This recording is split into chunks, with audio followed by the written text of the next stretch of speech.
Assalamualaikum warahmatullahi wabarakatuh. Perkenalkan, nama saya Nur Hafid Mustafa, mahasiswa STAI Tanbihul Ghafilin, semester 1 Prodi Ekonomi Syariah. Di sini saya akan menjelaskan tentang filsafat umum dengan tema epistemologi, guna memenuhi tugas dari dosen Abbas Zahrotin. Pengertian epistemologi. Epistemologi atau teori pengetahuan ialah cabang filsafat yang berurusan dengan hakikat dan lingkup pengetahuan, pengandaian dan dasar-dasarnya, serta pertanggungjawaban atas pernyataan mengenai pengetahuan yang dimiliki. Secara linguistik, kata epistemologi berasal dari bahasa Yunani, yaitu kata epistem dengan arti pengetahuan, dan kata logos berarti teori, uraian, atau alasan. Epistemologi dapat diartikan sebagai teori tentang pengetahuan yang dalam bahasa Inggris dipergunakan istilah theory of knowledge. Istilah epistemologi secara etimologis diartikan sebagai teori pengetahuan yang benar, dan dalam bahasa Indonesia disebut filsafat pengetahuan. Secara terminologi, epistemologi adalah teori mengenai hakikat ilmu pengetahuan atau ilmu filsafat tentang pengetahuan. Masalah utama dari epistemologi adalah bagaimana cara memperoleh pengetahuan. Sebenarnya, seseorang baru dapat dikatakan berpengetahuan apabila telah sanggup menjawab pertanyaan-pertanyaan epistemologi. Artinya, pertanyaan epistemologi dapat menggambarkan manusia mencintai pengetahuan. Hal ini menyebabkan eksistensi epistemologi sangat urgen untuk menggambarkan manusia berpengetahuan, yaitu dengan jalan menjawab dan menyelesaikan masalah-masalah yang dipertanyakan dalam epistemologi. Makna pengetahuan dalam epistemologi adalah nilai tahu manusia tentang sesuatu sehingga ia dapat membedakan antara satu ilmu dengan ilmu yang lainnya. Metode-metode untuk memperoleh pengetahuan. A. Empirisme. Empirisme adalah suatu cara atau metode dalam filsafat yang mendasarkan cara memperoleh pengetahuan dengan melalui pengalaman. John Locke, bapak empirisme Britania, mengatakan bahwa pada waktu manusia dilahirkan, akalnya merupakan jenis catatan yang kosong atau tabula rasa, dan di dalam buku catatan itulah dicatat pengalaman-pengalaman inderawi. Menurut Locke, seluruh sisa pengetahuan kita diperoleh dengan jalan menggunakan serta memperbandingkan ide-ide yang diperoleh dari penginderaan serta refleksi yang pertama-tama dan sederhana tersebut. Ia memandang akal sebagai sejenis tempat penampungan yang secara pasif menerima hasil-hasil penginderaan tersebut.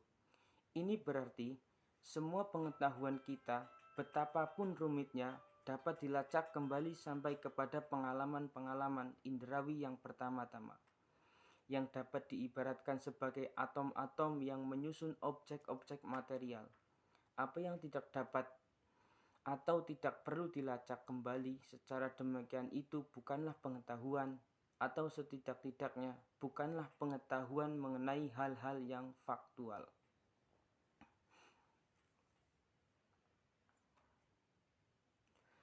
B. Rasionalisme. Rasionalisme berpendirian bahwa sumber pengetahuan terletak pada akal, bukan karena rasionalisme mengingkari nilai pengalaman, melainkan pengalaman paling-paling dipandang sebagai sejenis perangsang bagi pikiran. Para penganut rasionalisme yakin bahwa kebenaran dan kesesatan terletak di dalam ide kita, dan bukannya di dalam diri barang sesuatu. Jika kebenaran mengandung makna, mempunyai ide yang sesuai dengan atau menunjuk kepada kenyataan, maka kebenaran hanya dapat di dalam pikiran kita dan hanya dapat diperoleh dengan akal budi saja. C. Fenomenalisme.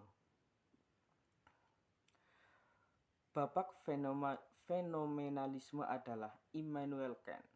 Kant membuat uraian tentang pengalaman barang sesuatu sebagaimana terdapat dalam dirinya sendiri, merangsang alat inderawi kita dan diterima oleh akal kita dalam bentuk-bentuk pengalaman dan disusun secara sistematis dengan jalan penalaran.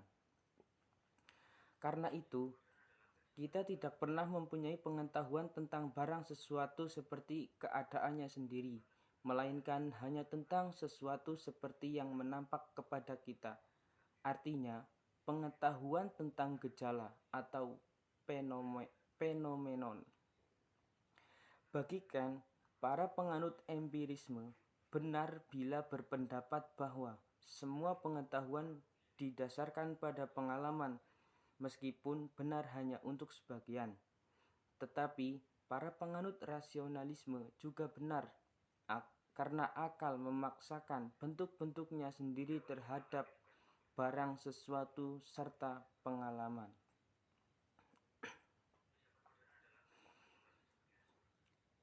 D. Intuisionisme. Menurut Bergson, intuisi adalah suatu sarana untuk mengetahui secara langsung dan seketika, analisa atau pengetahuan yang diperoleh dengan jalan pelukisan tidak akan dapat menggantikan hasil pengenalan secara langsung dari pengetahuan intuitif. Salah satu di antara unsur-unsur yang berharga dalam intuisionisme Bergson ialah paham. Ini memungkinkan adanya suatu bentuk pengalaman di samping pengalaman yang dihayati oleh indera. Dengan demikian, data yang dihasilkannya dapat merupakan bahan tambahan bagi pengetahuan di samping pengetahuan yang dihasilkan oleh penginderaan. Kant masih tetap benar dengan mengatakan bahwa pengetahuan didasarkan pada pengalaman, tetapi dengan demikian pengalaman harus meliputi baik pengalaman inderawi maupun pengalaman intuitif.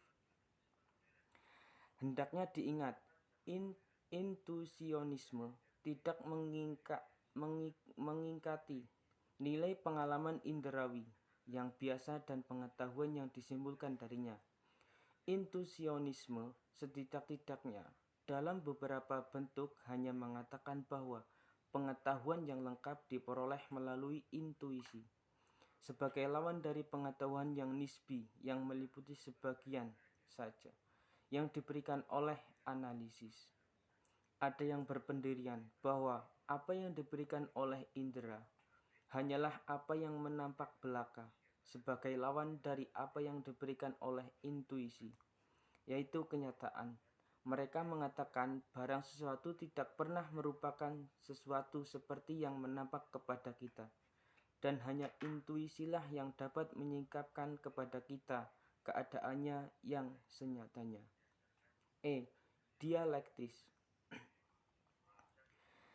Dialektis yaitu tahap logika yang mengajarkan kaidah-kaidah dan metode penuturan serta analisis sistematik tentang ide-ide untuk mencapai apa yang terkandung dalam pandangan.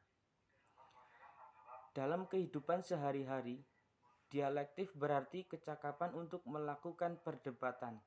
Dalam teori pengetahuan ini merupakan bentuk pemikiran yang tidak tersusun dari satu pikiran, tetapi pemikiran itu seperti dalam percakapan bertolak paling kurang dua kutub.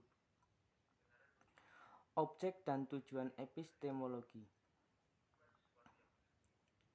Kehidupan masyarakat sehari-hari tidak jarang pemahaman objek disamakan dengan tujuan sehingga pengertiannya menjadi rancu bahkan kabur. Jika diamati secara cermat, sebenarnya objek tidak sama dengan tujuan. Objek sama dengan sasaran, sedangkan tujuan hampir sama dengan harapan. Ya, mungkin hanya itu yang dapat saya sampaikan, kurang lebihnya mohon maaf. Wassalamualaikum warahmatullahi wabarakatuh.